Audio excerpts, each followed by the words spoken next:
आपके पसंदीदा web news असल बात में आप सभी का है फिर से बहुत बहुत स्वागत। नमस्कार, मैं हूं अशोक त्रिपाठी। प्रस्तुत है इस अंक के समाचार। पहले इस अंक के मुख्य समाचार। कोरोना वैक्सीन के टीकाकरण के लिए राज्य भर में मॉक ड्रिल।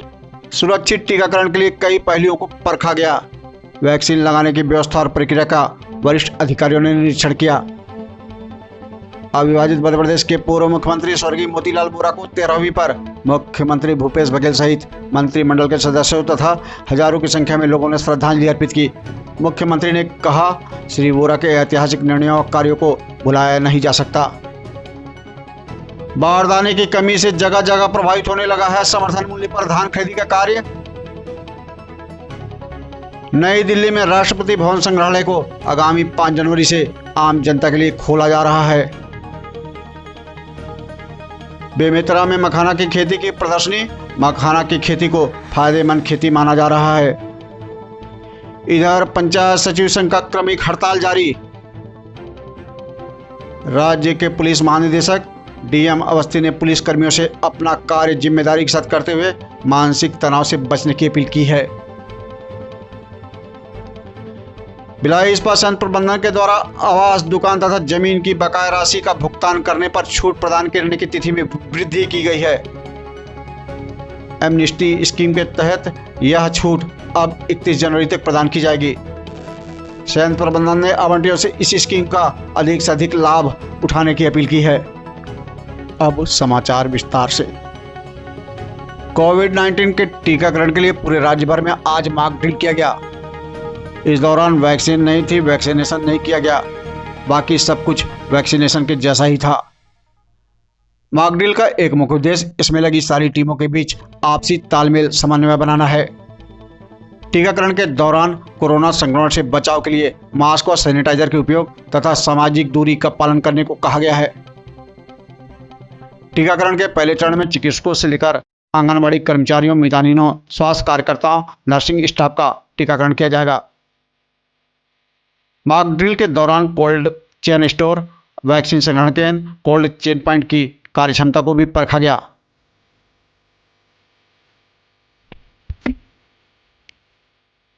आज मॉक ड्रिल में क्या क्या किया गया और उसका क्या फायदा मिल रहा है? मॉक ड्रिल एक सिचुएशन होता है जिसमें अपने को आगामी तैयारी की समीक्षा करना रहता है। तो इस मॉक ड्रिल से ये सबक मिलती है कि हमें क्या कमियां हैं और क्या सुधार करना है। उसके लिए मॉक ड्रिल किया जाता है। तो आज का दिन जितना ड्राई रन के रूप में पूरे हमारे प्रदेश में किया गया है और उसमें वैक्सीन से आने से लेकर वैक्सीन लगाने तक और उसके बाद कोई कॉम्प्लिकेशन हो तो उसको कैसे कॉम्बैट करेंगे, ट्रीटमेंट करेंगे, उसकी पूरी हम लोग एक रिविजन करते हैं और उसमें क्या क्या कमियां निकल के आती है उसको नोट करते हैं ताकि रियल जब हम लोग वैक्सीनेशन करें तो उसको हम कैसे दूर करेंगे। तो आज उसी तरह में आज ये रखा गया था मॉक ड्रिल। हमारे यहाँ 3 जिले में 3 जगह रखा गया।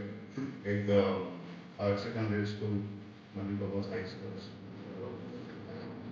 उसमें था जिला चिकित्सालय का, दूसरा एमजेड कॉलेज नर्सिंग भिलाई का था, तीसरा सीएससी पाटन में रखते थे। यहाँ पर हमारे माननीय कलेक्टर महोदय के द्वारा और उसमें बताया और हम लोगों ने जो कमियां छोटी मोटी थी उसको दूर करने का प्रयास कर। यह जानकारी सामने आई कि कुछ लोग को वैक्सीन लगाया गया, उसका क्या असर हुआ? क्या वैक्सीनेशन किया गया? वैक्सीनेशन नहीं होता, ये तो जस्ट शो करते हैं कि वैक्सीन कैसे लगाते हैं, कैसे लगाना है, लगाया नहीं गया। हाँ, लगाया नहीं गया। पर यह है कि उसमें ना जो आइडेंटिफाइड है, हाँ, हितग्राही जो आइडेंटिफाइड रहते हैं उनका नाम लिखा जाता है, चेक किया जाता है। हाँ, उसको गुड शीट में उसका एडीपी दिया जाता है। हाँ, उसको ओटीपी लाने के बाद ही उसको एंट्री देंगे, दूसरा आदमी उस पर उसमें नहीं लगा सकता है। हाँ। अच्छा, वैक्सीन लगाया नहीं गया, बाकी सब चीज़ किया गया। लगाया नहीं गया,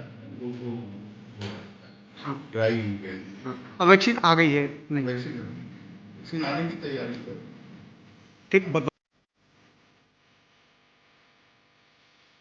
दुर्ग जिले में कलेक्टर डॉक्टर सर्वेश्वर भूरे ने मॉक ड्रिल के दौरान कोरोना की वैक्सीन लगाने की व्यवस्था और प्रक्रिया का मुआयना किया।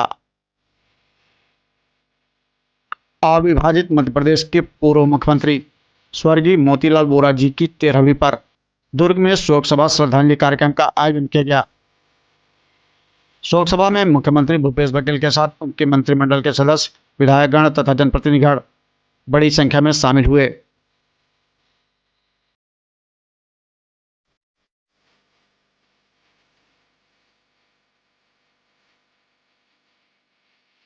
मुख्यमंत्री श्री बघेल ने यहां पुष्पांजलि अर्पित करते हुए स्वर्गीय श्री वोरा के साथ बिताए नहीं भूलने वाले पलों को याद किया।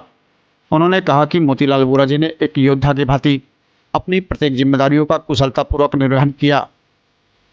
उन्होंने स्वर्गीय श्री वोरा की धर्मपत्नी श्रीमती शांति वोरा, उनके पुत्र अरविंद वोरा, अरुण वोरा एवं परिवार के अन्य सदस्यों से मुलाकात कर उन्हें सांत्वना दी। शोक सभा कार्यक्रम में गृह मंत्री ताम्रध्वज साहू, कृषि मंत्री रविंद्र चौबे, खाद्य मंत्री अमरजीत भगत, सांसद विजय बघेल, विधायक डॉक्टर विनय जायसवाल, वरिष्ठ विधायक सत्यनारायण शर्मा, पूर्व मंत्री अमितेश शुक्ल, पूर्व विधायक भूदेन सिंह अंकारी, प्रतिमा चंडाकर, प्रदीप चौबे, नगर निगम दुर्ग के महापौर धीरज बाकलीवाल, जिला पंचायत दुर्ग की अध्यक्षा श्रीमती शालिनी देवेंद्र यादव सहित हजारों की संख्या में गणमान्य नागरिक शामिल हुए।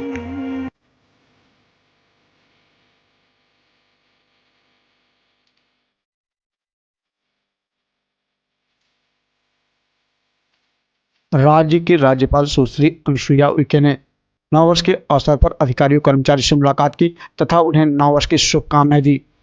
इस अवसर पर उन्होंने कहा कि वर्ष 2020 में हमने कोविड-19 के संक्रमण के चलते लॉकडाउन को देखा।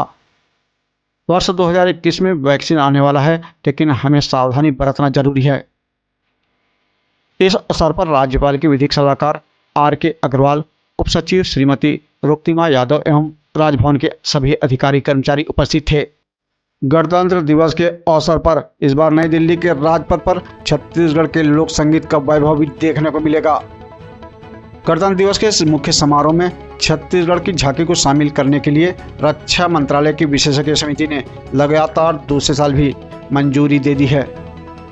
इस झांकी में छत्तीसगढ़ के दक्षिण में स्थित बस्तर से लेकर उत्तर में स्थित सरगुजा तक के विभिन्न अवसरों पर प्रयुक्त होने वाले लोकवाद्य शामिल किए गए हैं। बारदाना जमा नहीं करने पर शासकीय उचित मूल्य की 2 दुकानें निलंबित कर दी गई हैं।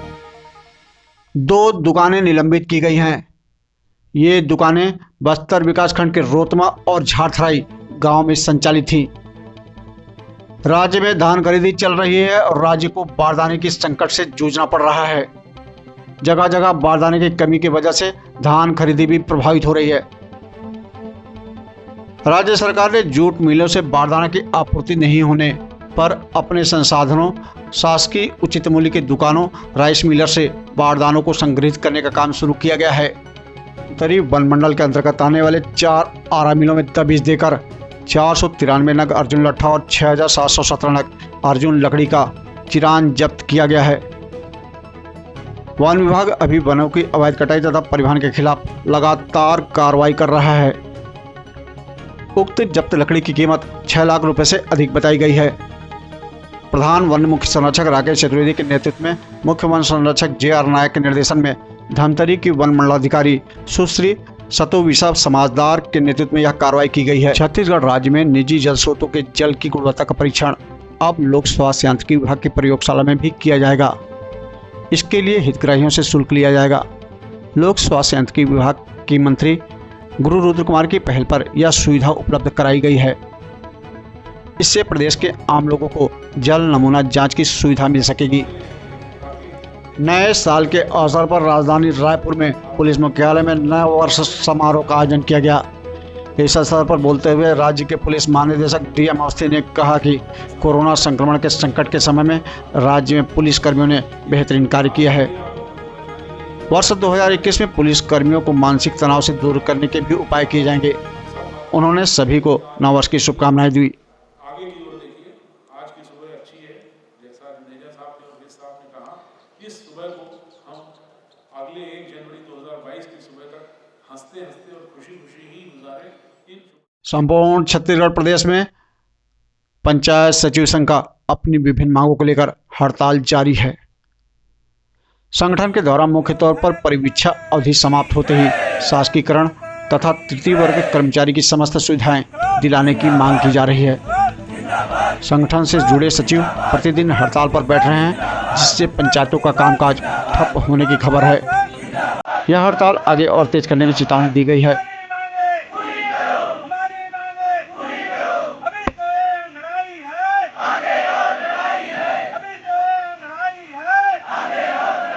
सचिव संघ की मुख्य मांगे क्या है अभी? छत्तीसगढ़ पंचायत सचिव संघ के आह्वान पर हम लोग 26 तारीख से जनपद पंचायत पाटन के सामने अपनी एक ही सूत्री मांग है। हमारा एक ही सूत्री मांग है जो 25 वर्षों से लंबित है और 25 वर्ष में हमारा शासकीकरण नहीं हुआ है। हम लोग सरकार से एक ही मांग कर रहे हैं कि पंचायत सचिवों का एक सूत्री मांग शासकीकरण कर दे। हम छत्तीसगढ़ के मुखिया माननीय श्री भूपेश बघेल जी से निवेदन करते हैं कि वो हमारी एक ही सूत्री मांग शासकीकरण को तत्काल पूर्ण कर दे। हम नहीं चाहते कि आंदोलन करें, जनता का काम रुके, सिर्फ हमारी एक ही मांग। शासन प्रशासन की बात की क्या? अभी तो नहीं बना मेरा प्रशासन से मांग के बारे में बात क्यों नहीं करते? बात के लिए फिर बुलाए शासन लाके बात कर सकते अपनी मांगों को पूरा कराने के लिए। कितने दिनों के आंदोलन? आगे किस तरह से बैठ रहे हैं और कैसे आगे क्या करेंगे? आगे अब हम लोग और रणनीति बनेगा, पूरा रणनीति बनेगा उसमें। अभी अपहरण अनशन करेंगे, भूख हड़ताल करेंगे। उसके बाद अगर नहीं हुआ तो आपका रायपुर बाजार में धरना प्रदर्शन करेंगे। अभी हड़ताल तो चली रही है। अभी हड़ताल चल रही है, हम लोग का धरना प्रदर्शन चल रहा है।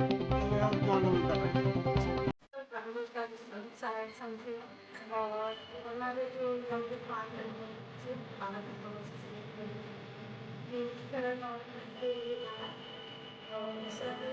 कितने वर्षों से आप लोग सेवाएं दे रहे हैं? क्या काम करते हैं?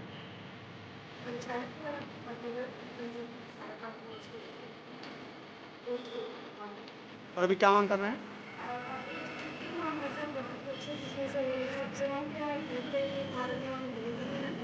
और दूसरा है जो आपका विस्तार जो नगर निगम में नगर पंचायत में शामिल किया जाना है,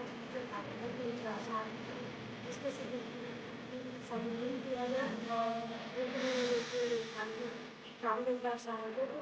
सचिव में मान्यता पुलिस विभाग के अधिकारी कर्मचारी भी दूसरों की मदद करने में, सहयोग करने में कहीं पीछे नहीं है। यहाँ छत्तीसगढ़ ब्लड डोनर फाउंडेशन की अपील पर महासमुंद के एक पुलिसकर्मी अमित बंजारे ने रक्तदान किया।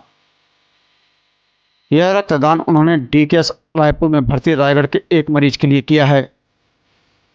सबके प्रति ममता की भावना रखने वाले अमित इसके पहले भी जरूरतमंदों को रक्तदान कर चुके हैं। ये थे इस अंक के समाचार। ताज़ा समाचारों के साथ अगले अंक में हम फिर हाजिर होंगे। तब तक के लिए हमें आज्ञा दीजिए। नमस्कार।